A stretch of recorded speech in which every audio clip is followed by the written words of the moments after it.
Halo semuanya, Assalamualaikum warahmatullahi wabarakatuh. Perkenalkan, nama saya Audin Syahra Maharani. NPM saya 191063 Saya dari PJKR 4A Universitas Singapura Bangsa Karawang. Di sini saya akan menyelesaikan tugas terakhir saya, yaitu UAS Biomekanika Olahraga. Jadi di sini saya akan ambil bab 5 olahraga akuatik. Nah, kalian bisa lihat ada hukum Archimedes.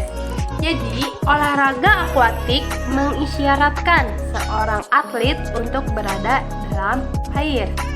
Salah satu cabang olahraga akuatik adalah renang, yang merupakan olahraga yang cukup tua dan pendekatan ilmunya menggunakan ilmu pengetahuan suplementer yang disebut hidrodinamika. Nah, di sini juga ada hukum. Hukum ini menyatakan bahwa bila sebuah benda berada dalam air, ia akan mendapatkan tekanan ke atas yang besarnya sama dengan berat air yang dipindahkan oleh benda tersebut. Berdasarkan prinsip ini, maka setiap atlet bila masuk ke dalam air itu ada 3 kemungkinan. Kemungkinan yang pertama yaitu mengapung atau mengambang, yang kedua melayang atau seimbang, yang ketiga tenggelam.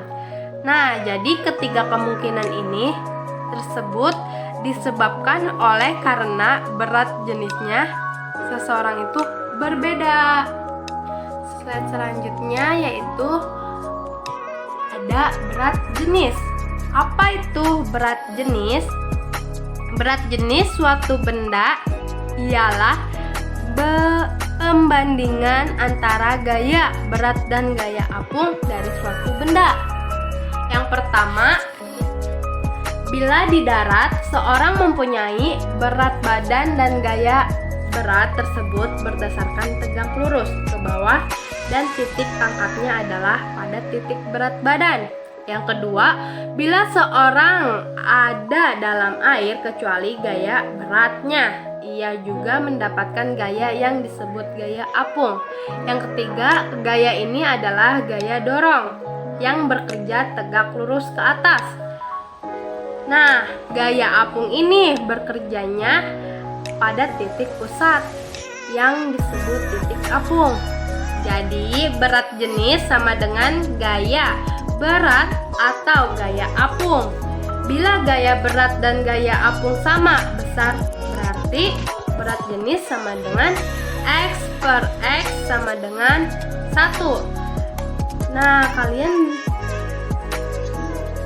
tahu dari sini dapat kita simpulkan bahwa yang pertama, bila berat jenis atlet sama dengan 1, ia di dalam air dalam keadaan setimbang.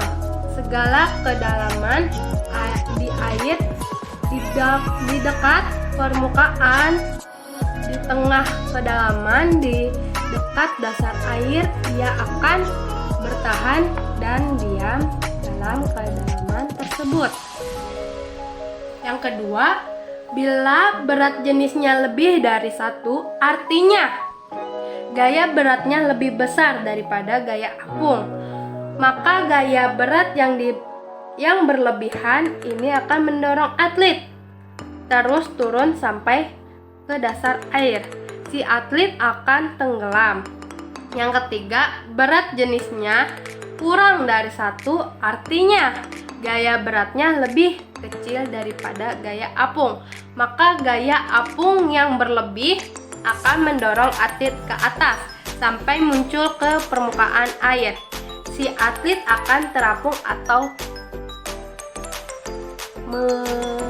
tenggelam atau mengambang. Nah, slide selanjutnya yaitu ada titik berat dan titik apung. Titik berat badan letaknya tidak selalu sama dengan titik apung. pada bab terdahulu kita telah banyak membahas tentang titik berat. Dikatakan T.B. letaknya lebih kurang 57% dari tinggi badan. Ini disebabkan karena massa badan terfokus pada daerah itu. Kalau titik berat tergantung pada massanya, maka titik apung tergantung pada volumenya. Orang yang badannya bindang tidak apungnya lebih tinggi daripada orang yang banyak lemaknya pada paha. Nah, jadi kemampuan orang mengapung dan diam di dalam air banyak ditentukan oleh letak titik berat terhadap titik apungnya. Adalah sebagai berikut.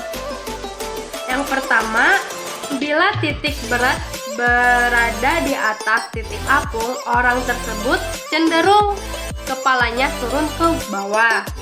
Yang kedua, bila titik berat sama tinggi atau berimpit dengan titik apung, orang tersebut dapat terapung dengan datar atau horizontal. Sedang bila titik berat berada di bawah titik apung, orang tersebut cenderung kakinya turun ke bawah.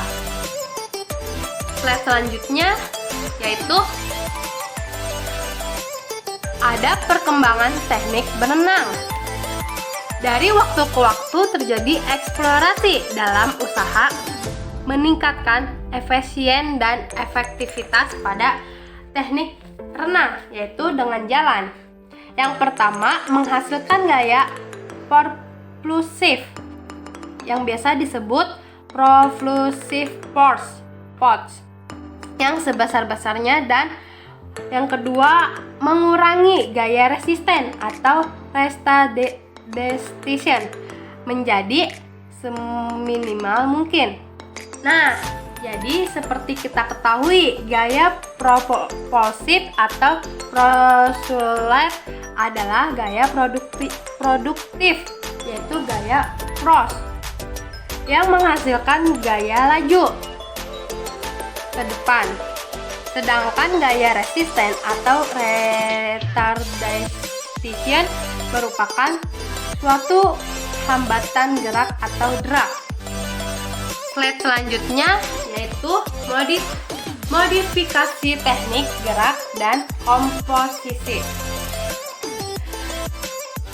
Pada cabang olahraga renang ada yang disebut feel of water, yaitu suatu penyesuaian dari teknik gerak terhadap komposisi tubuhnya. Nah, jadi yang pertama, bila beban terlalu besar harus dicari mekanismenya gerak sehingga gaya yang dikerahkan menjadi lebih ringan. Kalau keuntungannya mekanis kilometernya dari sebuah tuas itu adalah lengan kekuatan atau lengan beban. Berarti makin kecil lengan beban, makin besar kilometernya. Dengan kata lain, kalau lengan ditekuk lebih banyak, berarti kilometernya menjadi lebih besar. Artinya, kemungkinan yang kita kerahkan lebih ringan sehingga frekuensi gerakan bisa lebih banyak. Selanjutnya yang kedua, saat tangan masuk air, hand attack. Fleksi tangan, interval hop, atau juga disebut dengan istilah sudut orientasi. Kalau terlalu kecil, liftnya kurang. Sebaliknya, kalau terlalu besar, tenaga yang dikerahkan terlalu besar atau berat. Besar sudut harus disesuaikan dengan power perenang. Nah, sekian dari presentasi saya. Wabillahi taufiq wal hidayah. Wassalamualaikum warahmatullahi wabarakatuh. Bye bye semua.